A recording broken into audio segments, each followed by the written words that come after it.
we have our special guest, Toni Rotonda from the Buckland Museum of Witchcraft and Magic in America. We are so excited. Hello.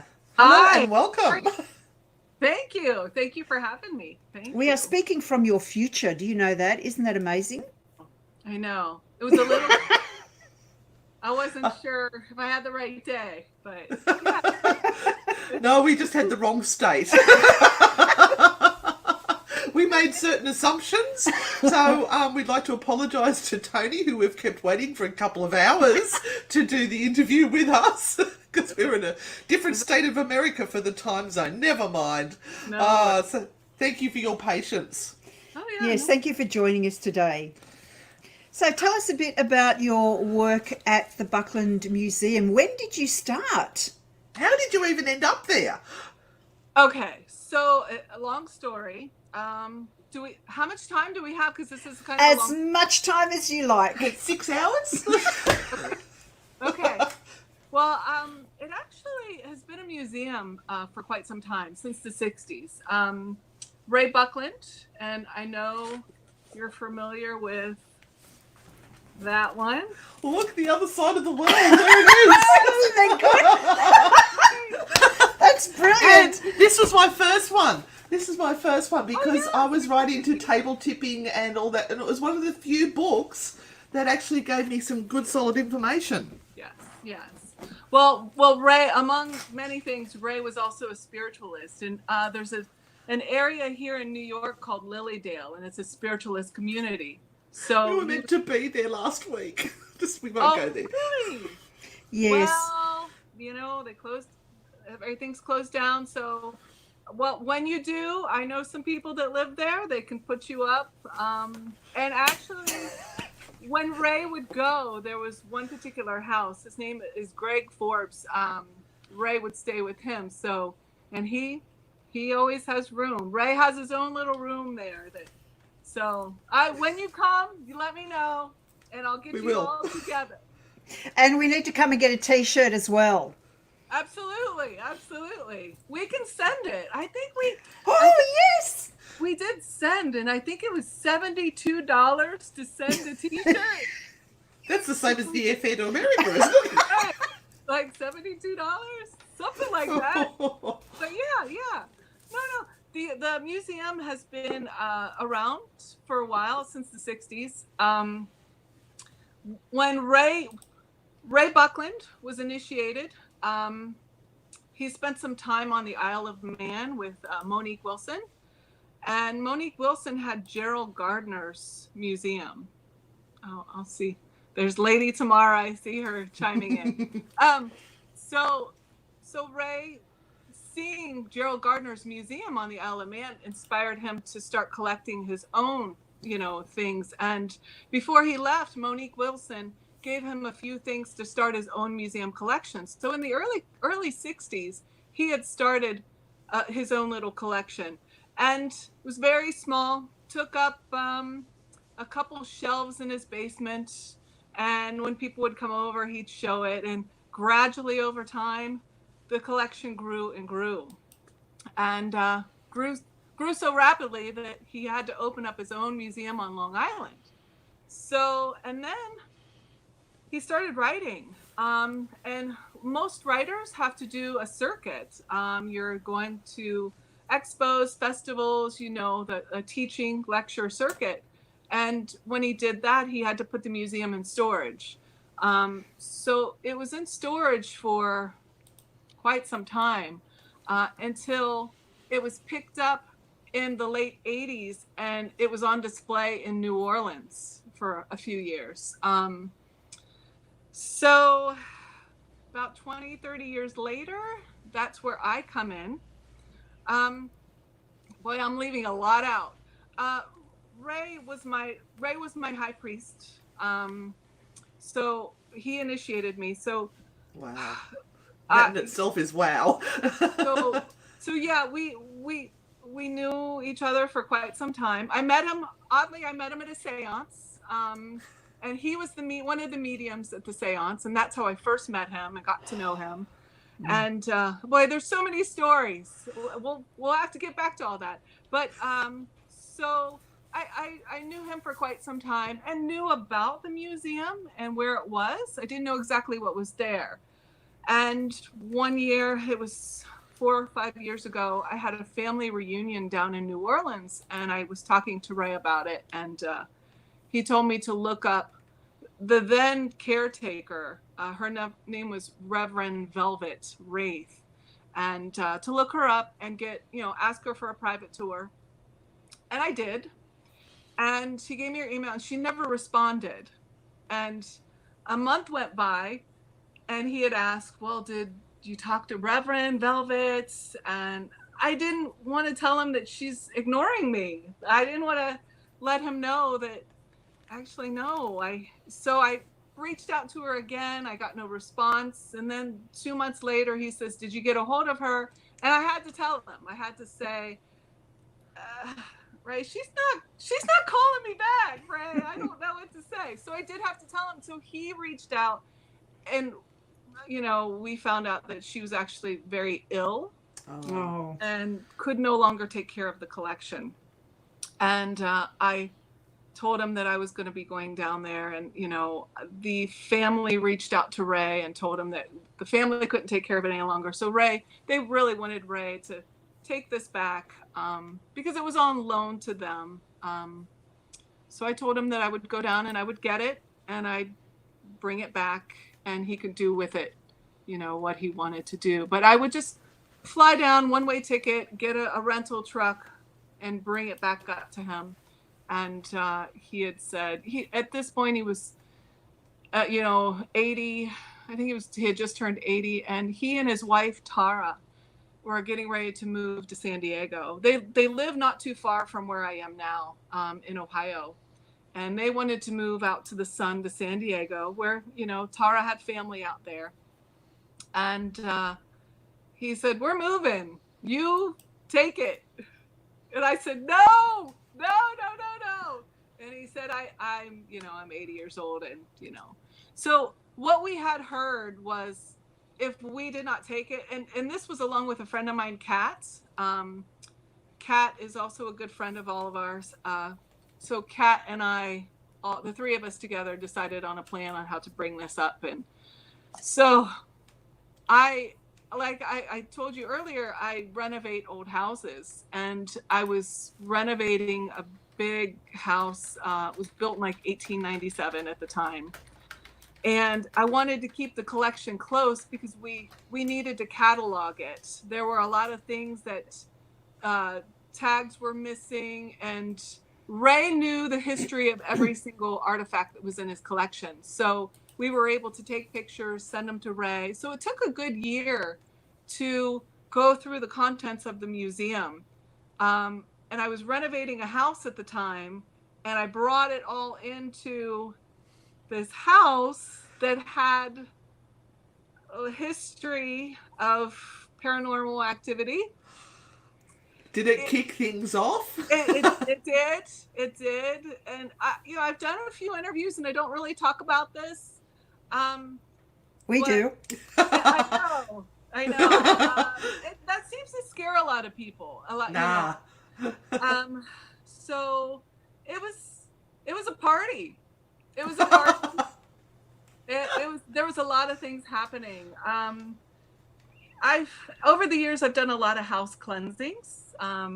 Spirits that are not real happy. You've dealt with these things, and a lot of times it's a little communication, and you can get people to move on. Most of the time, if you're lucky, most of the time that's all it is. I saw things happen that I have never seen in my life, and I've been doing that for quite some time. A box moved, and this happened to be a box with Sybil Leek's crystal ball in it.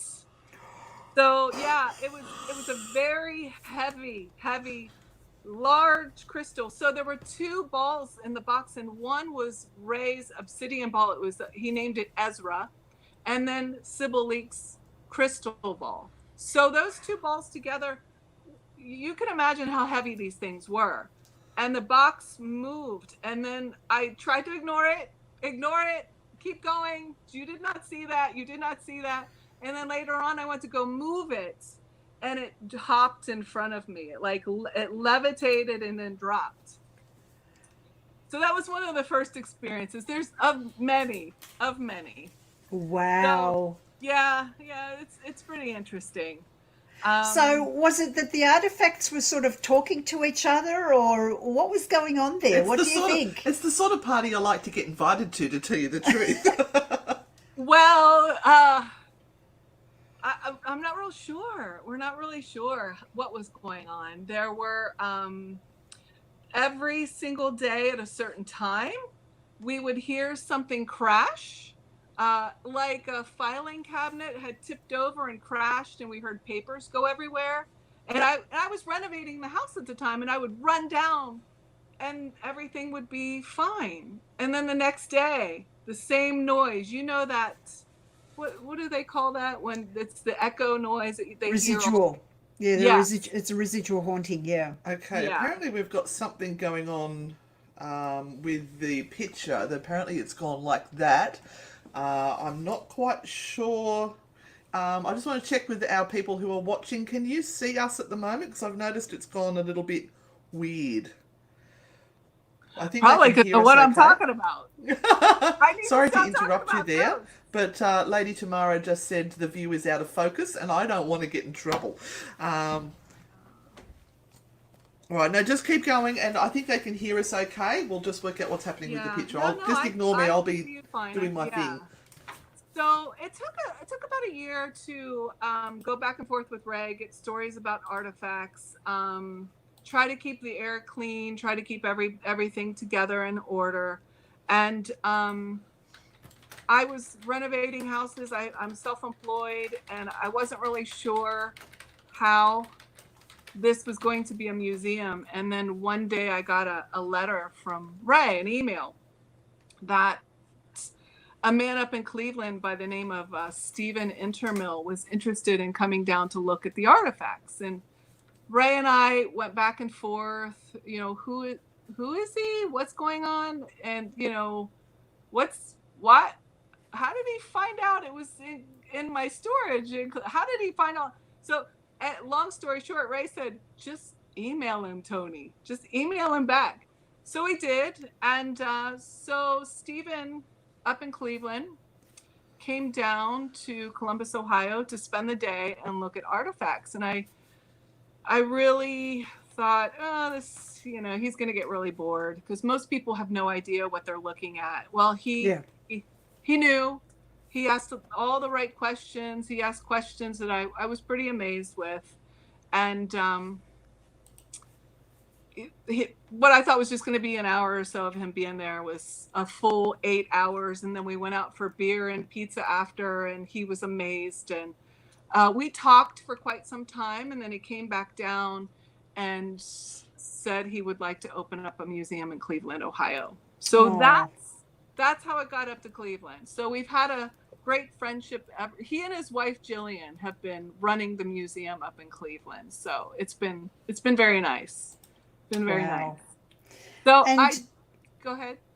Do you get a lot of people through? Is it something that really draws people in? Is it something that is sort of just as a kind of an interest? People will go there just because they think, oh, well, we'll just go and see that because it sounds, it's like something weird. Or is it really people who have followed Raymond Buckland and who are really into all of this side of things?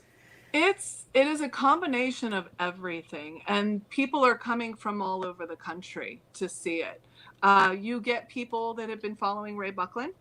You get new seekers that don't even know who Raymond Buckland was. Well, they get a full tour, and they find out very quickly, how important he was.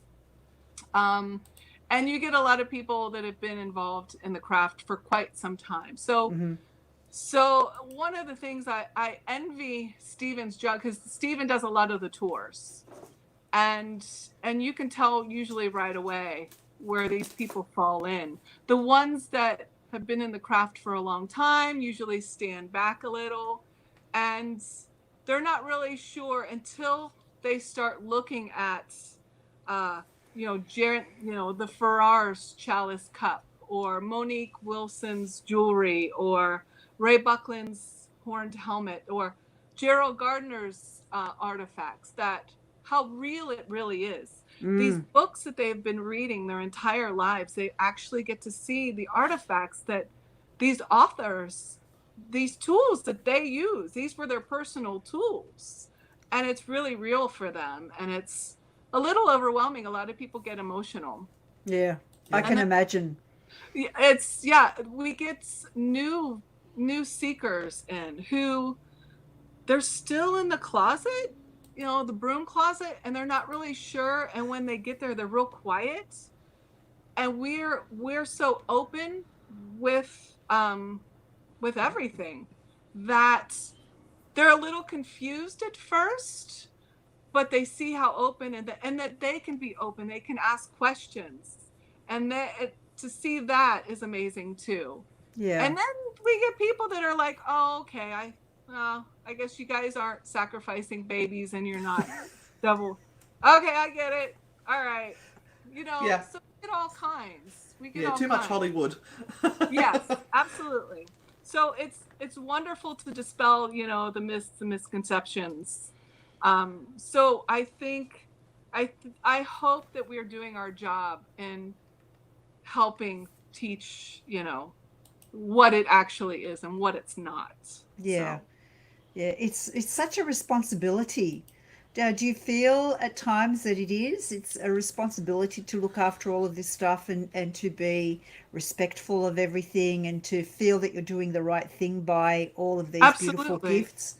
Absolutely. And I almost every single day I talk to Ray and ask Ray, how's everything going? Are we doing okay? Because for the most part, we want to respect Ray's legacy. Of course. Legacy. So, and go ahead. We have a question here for you. Okay. What is your favorite artifact in the museum? So, one of my favorites. Can I have two? I have two favorites. Oh, please, yeah. So there is I think it's about 250-year-old mandrake root. Wow. That Ray found. He found in an antique shop, and it's funny because when you're giving tours and you're telling stories, you're remembering the stories Ray told you. And he was in an antique shop, and he found it. It was under the counter, in the glass counter. And he pointed at it, and he knew right away what it was. And it's beautiful. It is a large root, and it's carved in the shape of a woman, and she's carrying a child on her chest and a child on her back. Oh, so wow. You know how they would carve them and then bury them again, and then bring them up and carve them again and bury them, and they would take shape of a figure. That is probably one of my favorite. And then there is it doesn't have a whole lot of historical relevance, but it was Ray Buckland's, I guess, yes it does. But it was Ray Buckland's father's. It was an inkwell. And it's an owl head inkwell, where you lift the owl head up and the little canister of ink would be in there, and they would lay the pin across the wings. I wish I had pictures to show you. Oh, that's beautiful. Yeah, those are two of my favorites. I'll find someone here. Stephen would say one of his is Lady Rowan's headdress. She has a circlet, a moon silver headdress, because she was one of the first priestesses, Wiccan priestesses here in the United States. So that would be his. So there's quite a few things, I can just imagine. It must be amazing. Do you ever get extra artifacts coming in, like new ones to the collection? We do. So one of my one of my passions since acquiring the collection. The collection really stopped collecting. Once Big Blue came out and he was doing his lectures and his tours, he really stopped collecting. So a lot has happened in the past 40 years in our craft. More traditions have come out.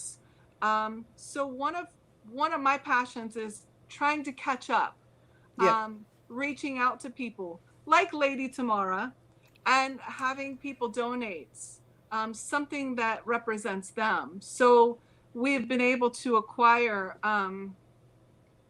Oberon Zell, who I know you'll be speaking with here soon. Yes, Oberon next week. Zell, yes, he donated a large staff called Pathfinder that lights up, his ceremonial wand, and also his wife Morning Glory, her headdress. So she has a headdress, her wand, and so that's from Oberon. Christopher Penzak, he donated his very first Athame when he was initiated. Athame, Athame. How are you pronouncing it? I think you've culturally covered everything. Janet Farrar and Gavin Bone. I met up with them. They donated it. They had a chalice cup, and it was made out of yew wood. And it's actually when Stuart Farrar had passed. She told us the story. When Stuart had passed, and they went up to a ritual spot where, they would do their rituals with their coven, and they had him cremated. And up at the top of this mountain, they stuck his ashes in the cup and poured Irish whiskey in there, and they all. So she told us the story. It's wonderful, and this is a good thing that you're having all this on video, and it's important to have, with Oberon coming up and all the others that you're going to be speaking to, have all these things on video so you can hear these stories. Exactly. Yeah. But yeah, so I was able to get that story in video, and then she donated the cup to the museum. Wow. So Janet Farrar, Selena Fox. Yep. So over here, there was a thing called the Pentacle Quest with veterans. If veterans passed away, they could not have the option of putting a pentagram or any of their tradition on their headstone. So if they were serving in the military or they passed, you didn't have that option if you were pagan. Yeah. And Selena and the Lady Liberty League and many, many others were able to get that passed. And she just, at PSG with Lady Tamara was sitting there, she donated one of the Pentacle medals with an article about how long it was a long journey, but they finally got it to where if you passed and you were serving, that you could have, your tradition, your pentacle or whatever you wanted. So yeah, I actually remember seeing a story on TV about that, and and it never actually dawned on me at that stage because I wasn't on this path at that time. Okay. That the Christian cross was put on everything. There was no choice. Yeah. And it sort of made me think, wow, yeah, this is really important. Yeah, it is. Yeah. Very important. Absolutely. So it's history. So that's what we're trying to do. We're trying to keep our history, show our history, and teach our history. So it's important. It's important. It is. It's extremely important. Linda is asking, do you do virtual tours?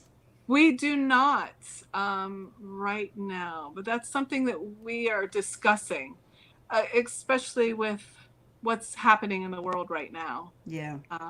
So we are discussing. We're happy to come over and do one for you. Wonderful. Wonderful. As soon as we can. Now, Lady Tamara has asked us to ask you, who has been the most colourful person that has come through the museum? Oh my. I bet there's a few actually. Probably. Well, Lady Tamara is probably one of the. I got. She was here Oh, last year she was here. She came for PSG, which is Pagan Spirit Gathering with Selena Fox. And she flew into where I was, and I was her chauffeur for 10 days. And that was interesting. It was a lot of fun. It was a lot of fun. She's not forgotten the experience. She talks about you very fondly. Neither have I. Neither have I. Yeah. Once you meet Lady Tamara, you never forget the experience. You do not. You do not. There's been a lot. There's been quite a few. But yeah, she's up there.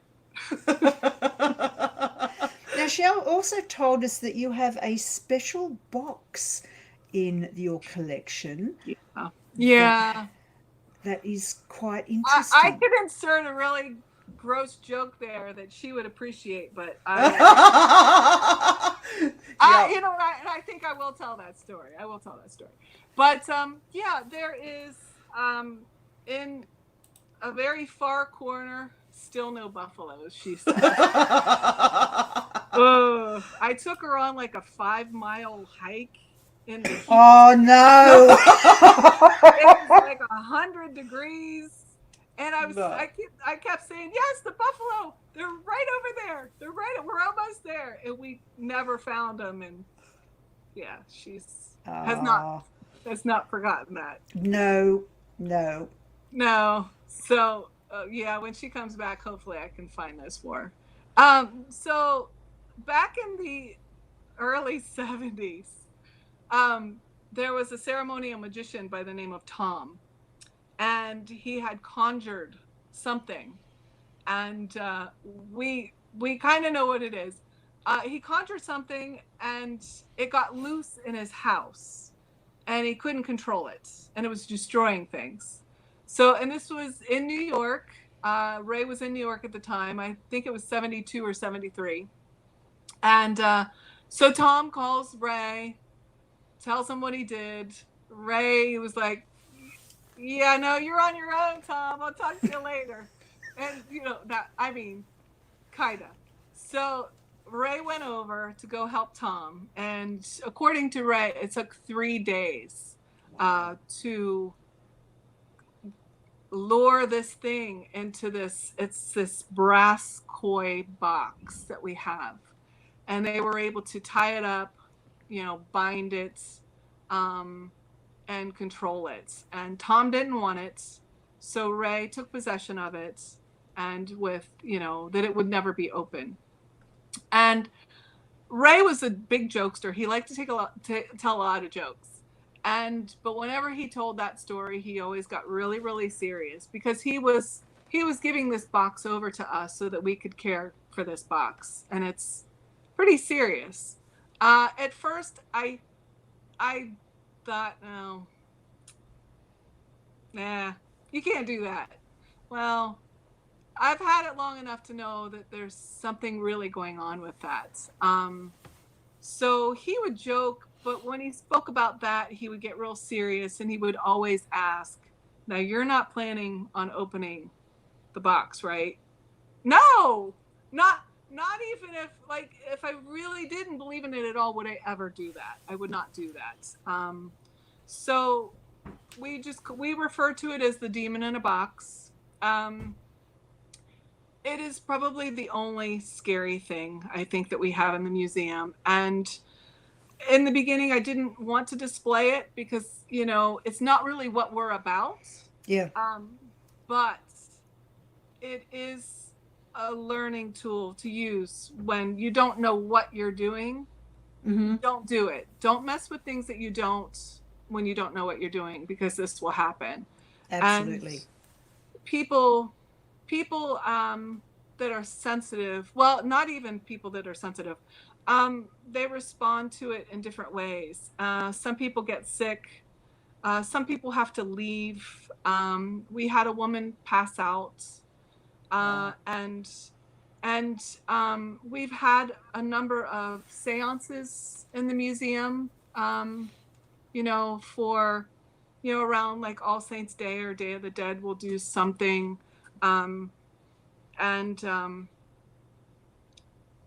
we've had some instances where the mediums would have to stop because this thing over here keeps talking to them and wants out.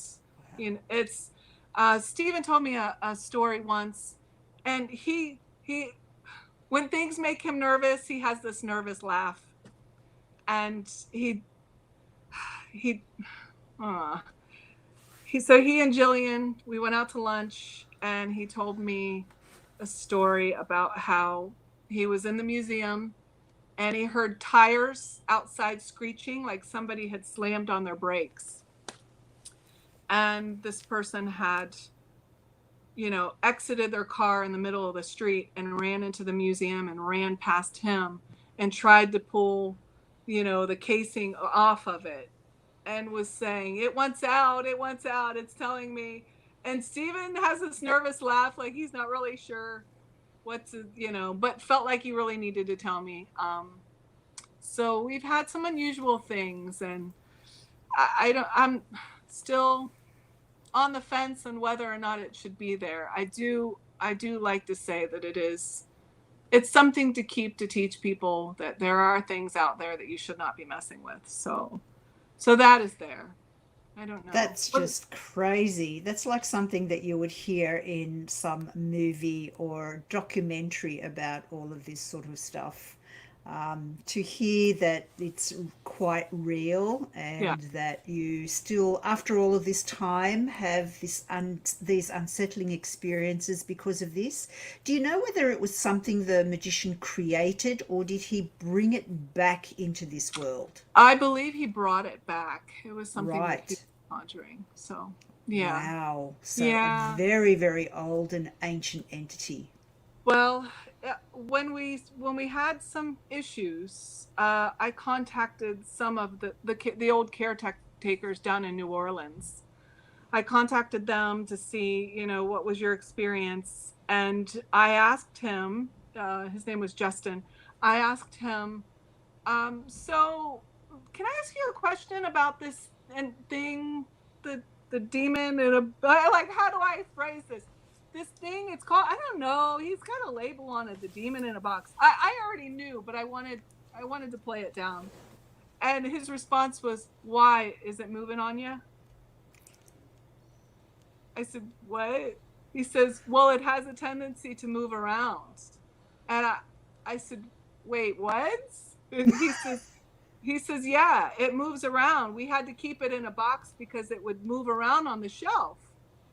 I said, you're kidding. He said, no. I said, that didn't freak you out? He said, darling, it's New Orleans. Everything moves around out here.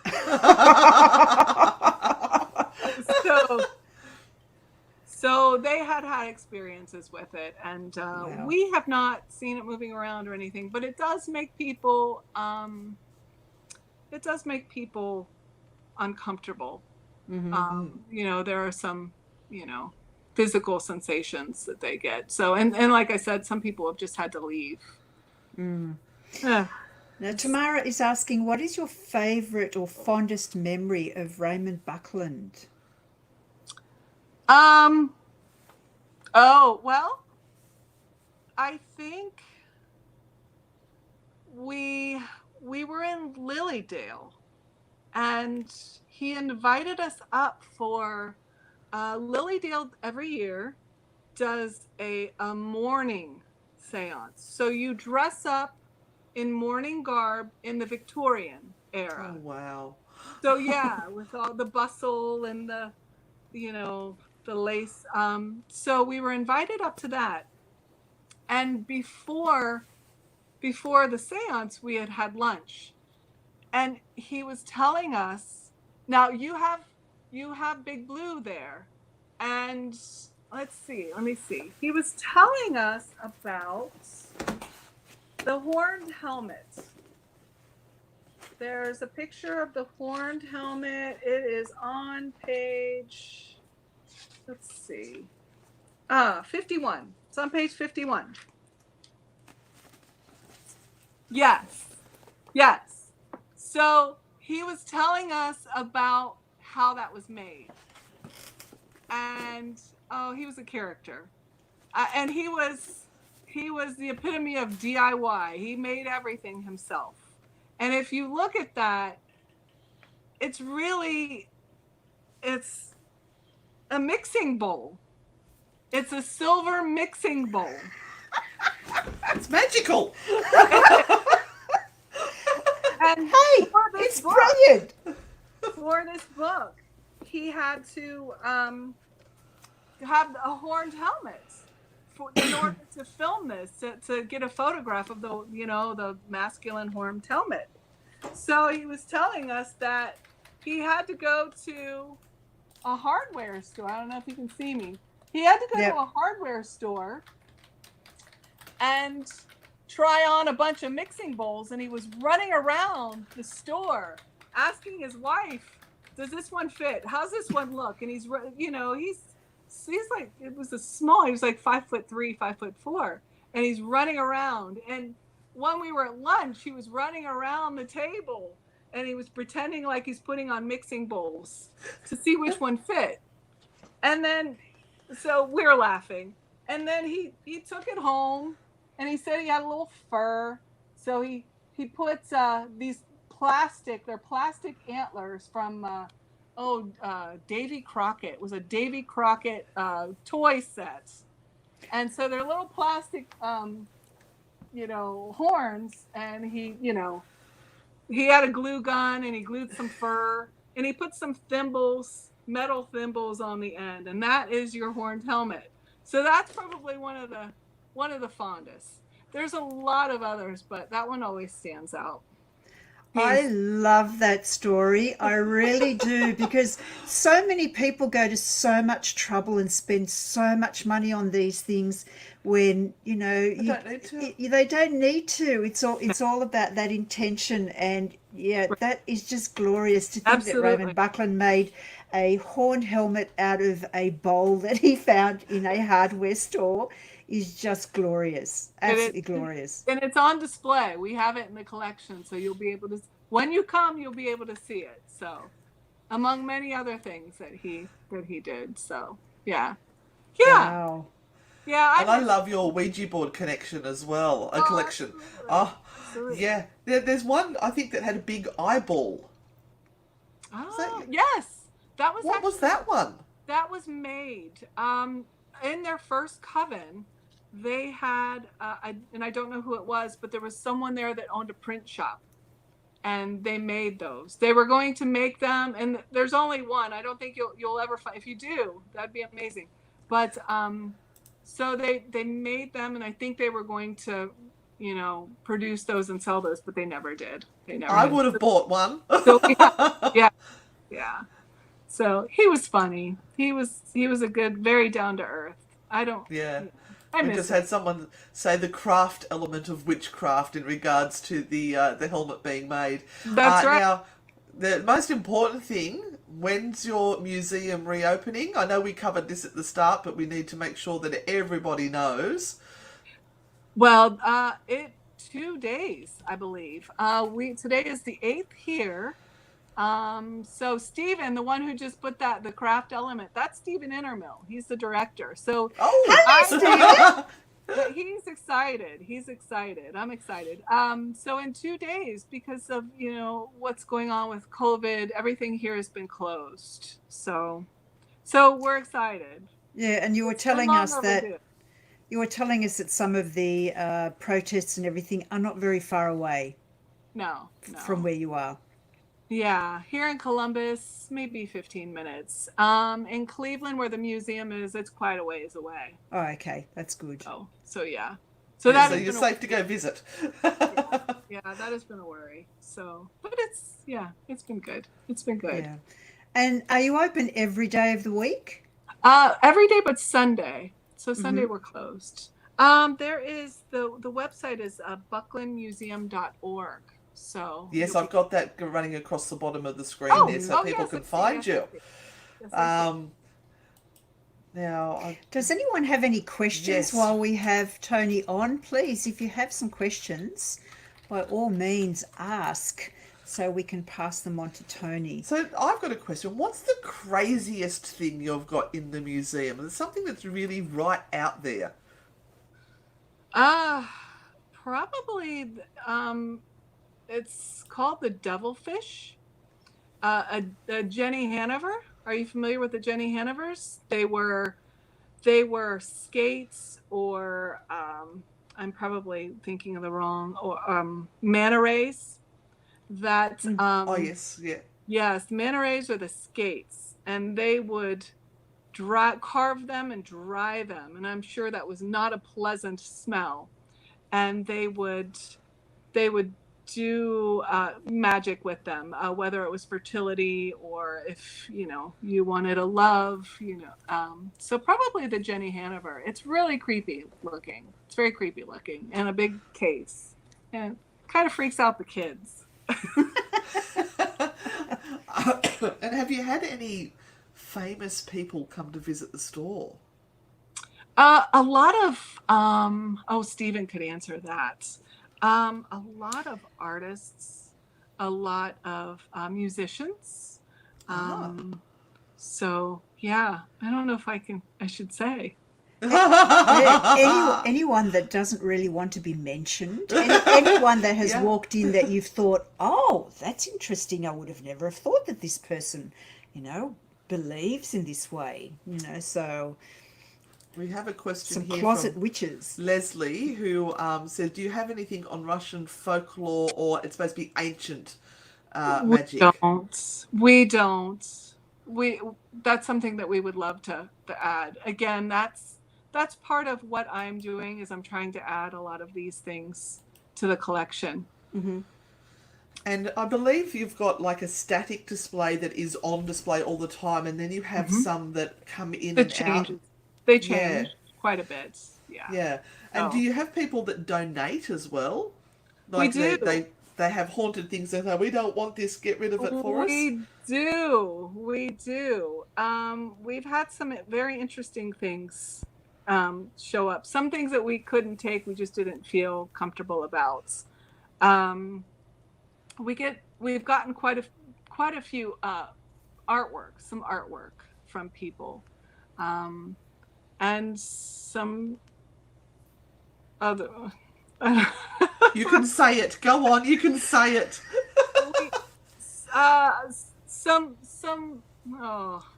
Steven's gonna kill me.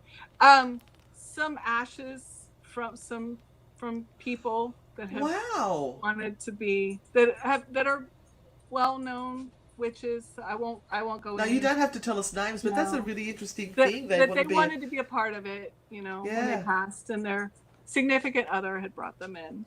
Oh, that's wonderful, actually. How beautiful. It is, but how beautiful. But I can understand how that might be awkward. We've got a very serious question here from Lady Tamara. Has Elvis visited? No, Elvis, but David Bowie just visited. Oh, really? From the other side? Yeah. We were doing a seance, and apparently he popped in. Wow. The Aleister Crowley, I guess the Aleister Crowley artifacts were part of him popping in. Oh, you have Aleister Crowley artifacts as well. Tell us about the Aleister Crowley ones, because they fascinate me. We do. We have, Ray had corresponded with quite a few people over the years, and Israel Regardie was one of the people. And Israel Regardie was one of Aleister's secretaries. So from Israel, we were able to get Aleister's trident wand. It's a beautiful, beautiful ibex horn, and on the end is a brass trident wand. And then there's a ceremonial scorpion bowl, where the legs, the tripod are 3 scorpions, and that holds the bowl. According to Israel, it was what Aleister would put his water in. And then an oil lamp, one of his oil lamps, along with some of his I Ching coins. So we have a few artifacts there. So and it amazes me, because they were items that were used. It's not just a thing that would have sat on the shelf. Absolutely. It was used in ceremony, and that's Wow. Oh my God, his wand. Reese is very impressed by that. Yeah, it's a beautiful piece. If you get online, I think there are a number of people that have taken pictures of it. And it's stunning. It is stunning. Aleister and I share the same birth date. Okay. Not birth year, don't say it. No, she's older. But birth date. So I'm pretty chuffed with that. Absolutely. Good. Yeah, so amazing, so many wonderful things. And just I saw that you ran workshops, is that correct? Well, we have and had, but because of what's going on, we had to cancel quite a few of them. But we've had Oberon come in.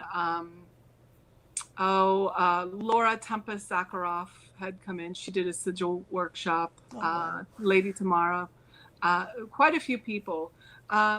We had scheduled Estrella Taylor. She just has a book out called Intuitive Witchcraft. Byron Ballard, Patty Wigington. She's amazing. Patty Wigington. So she's been up quite a few times. So all kinds of different workshops. And we're hoping, everything's uncertain right now with the virus. Yeah. What's going to happen. So I know a lot of people are doing Zoom classes or Zoom workshops, virtual workshops. And that might be something that is in our future. Yeah. I miss that. I miss people. I miss the classes. I miss being able to be present with people. So I'm hoping we'll be able to do that again for sure. Yeah. And when you visit, I'm going to give you both great big hugs. So yes. I didn't realize I was a huggy person until I couldn't hug people. I know. And then I realized how much it actually means to give someone a big squeeze and I know. Yeah. And oh yeah. I miss it. Yeah. And those that do this work are very much people who need other people to talk to about all of this and just be excited about it and feel that there are other people out there listening and who want to join in and learn about all of these things. We have so many people online that are as excited as we are when you talk about all of these amazing people, of the past and who are associated with the craft. And yes, you have this item or that item, and I can imagine that a lot of these people who now know that this museum exists will put it on their bucket list to go, we want to see those items for ourselves. But in the meantime, they can actually go to the website. I've got scrolling across the bottom there. Yes. And you have a gift shop, and we did talk about that earlier about the T-shirts. So you can actually peruse the gift shop and buy a T-shirt and coffee mug, I assume. Coffee mug, buttons, crystals, candles, books. Oh, do you have New incense books. and resins? I love them. Yes. Oh yes, and a ton. There's lots of things there. So, yeah. Amazing. Reese, one of the ladies here who has been watching, tells us that one of her sons is called Aleister and the other one is Levi. How about that? Wow. That's cool. That's That is amazing. Now, anything else? Any other questions anyone has before we let Toni go? How long do you intend to stay in this? Are you sort of, this is it? This is where you stay now until the very end for you? Are you just committed to and enjoying your journey there? I think just day by day. We'll see. We'll see where we go. Yeah. So We just so hope that everything in America settles down and that the world settles down so that we can all get back to being able to visit all of these amazing places and share all of this knowledge face to face, because as you said, we are so missing all of these opportunities. As Anne said, we were supposed to be there right now in America. And all of these places were on our bucket list to visit. We were speaking at a paranormal conference that was meant to be held this weekend, this last weekend. So Oh boy, but We will get there. We will get there one day, and we for the people watching, make sure you go onto Facebook too and look up Yes. look up the Buckland's Museum of Witchcraft and Magic, and make sure you like their page and follow them. And Tamara is very excited. She's saying she'll see you next year. The PSG 2021, which apparently we're going to with her. Are you coming? We're coming as her slaves. As her minions. We will be sweeping the pathway before her Throwing rose petals. as she walks. You don't, but you will. You will. I know we will. And we'll find those buffalo. Even if we have to drag one down the hill in the early morning, we'll go down and get one. And, make sure it's there. Put it at the end of a bench. I like that. Well, that'd be good if you can make it. We'll certainly, hopefully, you can make it up to Cleveland at the same time. Yeah, Absolutely. The PSG is a lot of fun. So when is it normally on? In June, in the middle of June, usually for the solstice. That works So well for usually- us. That works well. Yeah, We'll put it into our diaries. Yes, because we're coming back for the conference. There's the Women's Paranormal Conference in West Virginia on the 11th, 12th of June or something like that. Oh, okay. So then you'll be close to us. So you'll Yeah. be going through from West Virginia. And I've been to that conference. I have been. I was a few years ago, and I met up with Rosemary Ellen Guiley. Oh, what a loss. Yeah. It's such a loss. John Talmadge. I met up with quite a few. Yeah, Rosemary. Yeah. And we have one of Rosemary Ellen's, her scrying mirror. The Oh. black- Oh, wow. Oh, wow. Wow, wow, wow. That's on display. Yeah. Oh. Yeah. That was amazing. That was a good conference. Well, look, I'm sure that if anyone goes to the museum, they will want to be there for hours just looking at all of these items. But it's not only the items, it's the story behind each item that is so precious, as you said. And those stories are vital to be remembered and to be shared with other people so that they understand what is truly behind every single item that you have. And it's been absolutely so exciting to speak to you and to listen to all of these stories. Once again, we just so thank you very much for your time.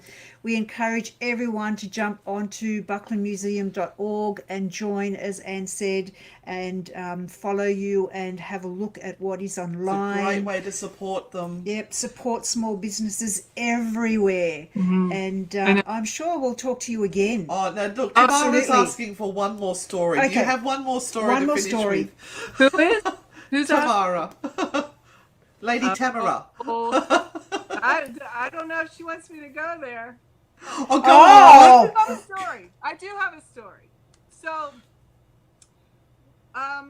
when you go to PSG, it's amazing. It's wonderful. The people are amazing.